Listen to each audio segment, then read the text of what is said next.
असली यदि उग्रवादी कोई है तो हमारे देश का प्रधानमंत्री है, हमारे देश का गृह मंत्री है, हमारे देश का रक्षा मंत्री है, हमारे देश का मोदी मीडिया है। खुले लफ्जों में कह रहा हूं कि यदि उग्रवादी पालते हैं तो हमारे देश के प्रधानमंत्री पालते, हमारे देश के गृह मंत्री पालते, हमारे देश की मोदी मीडिया उग्रवादियों को सपोर्ट करती है और इनसे ही हत्या कराती है और इसकी यदि जांच नहीं कर रही है तो इसका मतलब है कि हमारे देश की सरकार ही हमारे देश में सारे दंगे फसाद कराती है।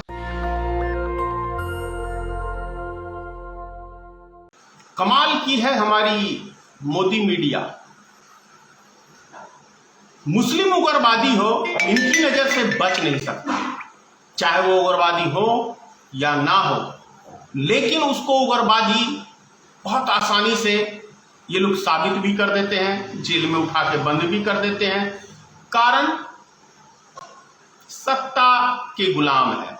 दूसरी बात, हमारी जो मोदी मीडिया है काफी पावरफुल है, किसी की भी जासूसी कर लेते हैं, कहीं के भी उग्रवादी पकड़ लेते हैं, किसी भी देश के उग्रवादी के संबंध में इनके पास जानकारी आ जाता है। कमाल के है ना ये।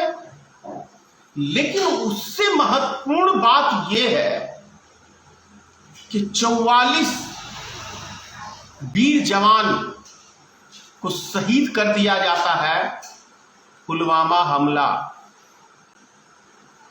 आज तक ना मोदी जी ने एक लफ्ज उस हमले के विषय में बोला, ना ही हमारे गृह मंत्री ने उस संबंध में बोला कि जो देविंदर सिंह उग्रवादी डीएसपी जो 2 उग्रवादी दिल्ली ला रहा था और उस टाइम में डीएसपी पुलवामा का भी वहीं मतलब वहां का था, उसके नेतृत्व में 44 वीर जवान हमारे शहीद कर दिए गए।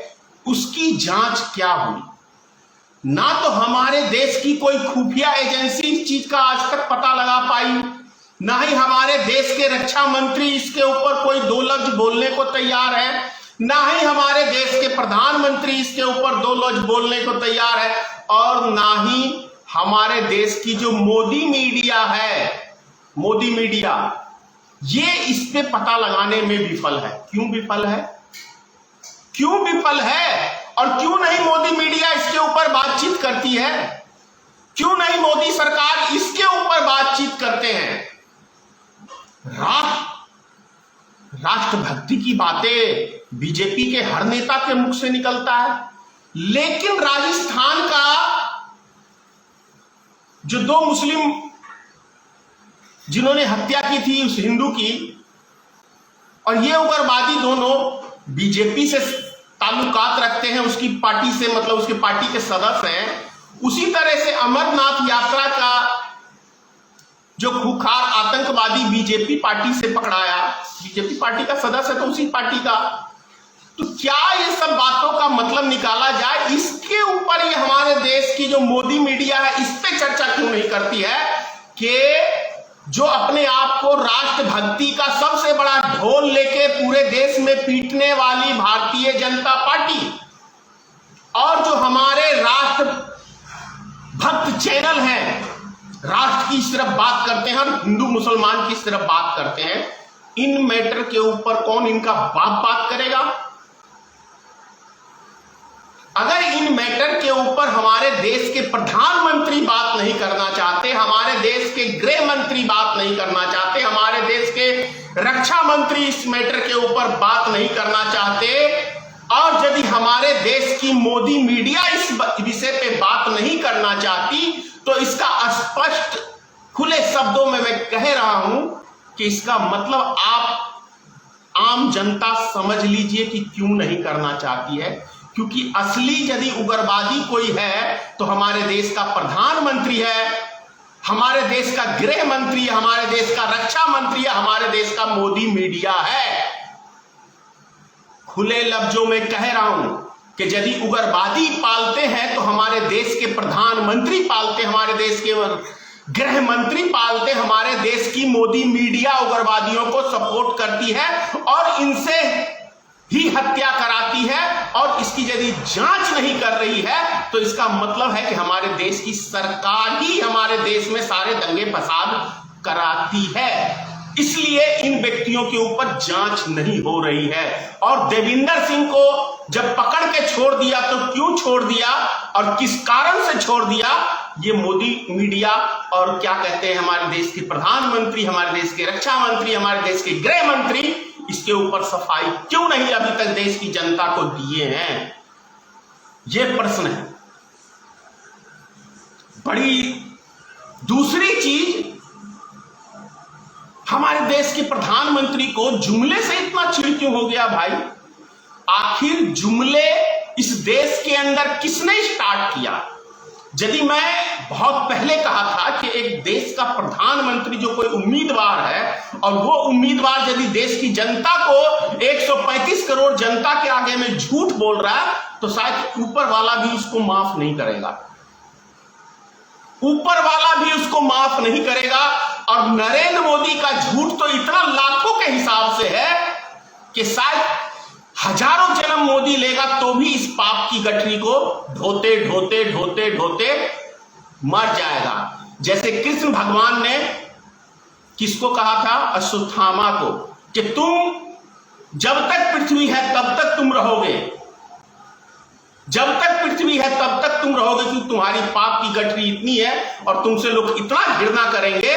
तो आने वाले समय में मैं पूर्ण विश्वास से कह रहा हूं कि मोदी का करतूत जिस तरीके से हमारे देश के नागरिकों को परेशानी में दिन प्रतिदिन डालता जा रहा है, आने वाली पीढ़ियां इसको सिर्फ गाली के अलावा कुछ भी इस मुख से नहीं निकलेगा मोदी के संबंध में। ये बात अंधभक्तों की तो खैर हम बात ही नहीं करना चाहते, वो किसी लायक ही नहीं है, किसी ना करेक्टर के है ना किसी लायक के हैं। ये अंधभक्त साले 2 टके के इंसान हैं, इनकी तो बात ही करनी बेकार है अंधभक्तों की, क्योंकि ये वो अंधभक्त हैं जिस देश में ऐसे ऐसे अंधभक्त पैदा हुए हैं उस देश का बेड़ा गर्क हुआ है। और भारत का भी ऐसे अंधभक्तों के कारण से होगा, क्योंकि अभी पार्लियामेंट में विरोध कोई पार्टी नहीं कर सकता है मोदी जी के जुमलों का, कोई धरना नहीं दे सकता है, देश में कोई आंदोलन नहीं चला सकता है। तो ये कौन सा शासन चलाने की बात कर रहे हैं? कौन से लोकतंत्र की स्थापना की बात कर रहे हैं ये लोग? लोकतंत्र यानी हमारे देश में खत्म हो गया है। अब ये हिटलरशाही और दादागिरी और गुंडई के ऊपर सत्ता चलाना चाहते हैं हमारे देश के प्रधानमंत्री और भारतीय जनता पार्टी। और चलाएंगे भी क्यों नहीं? जब ये उग्रवादी पालते हैं अपनी पार्टी में तो जाहिर सी बात है ये कुछ भी कर सकते हैं। अरे मैं तो कह रहा हूं कि भारतीय जनता पार्टी से अच्छा भारतीय उग्रवादी पार्टी नाम रख दो, सबसे अति उत्तम नाम है। बहुत खालिस्तानी पाकिस्तानी पता नहीं क्या क्या चीजें पे बोलते थे, अब क्या मुंह में भी घुसा हुआ है और पिछवाड़े में भी घुसा हुआ है। इस पे 2 लफ्ज बोलो ना कि तुम्हारी पार्टी में ये उग्रवादी किसके इशारे पे? और मुस्लिम से घृणा करते हो तो फिर तुम्हारी पार्टी में मुस्लिम क्यों है भाई? क्यों है एक भी मुस्लिम तुम्हारी भारतीय जनता पार्टी में? देश की जनता को मूर्ख बनाओ और मुंह फाड़े हुए कि मुस्लिम मुझे सपोर्ट करे। नेशनल दस्तक की आपसे गुजारिश है कि अगर इसको बचाना चाहते हैं तो नेशनल दस्तक को सब्सक्राइब करने के लिए रेड कलर के सब्सक्राइब बटन को दबाएं, फिर बेल आइकन की घंटी दबाएं। नेशनल दस्तक को बचाने के लिए बहुत जरूरी है कि हर खबर को शेयर करें, लाइक करें, कमेंट जरूर करें।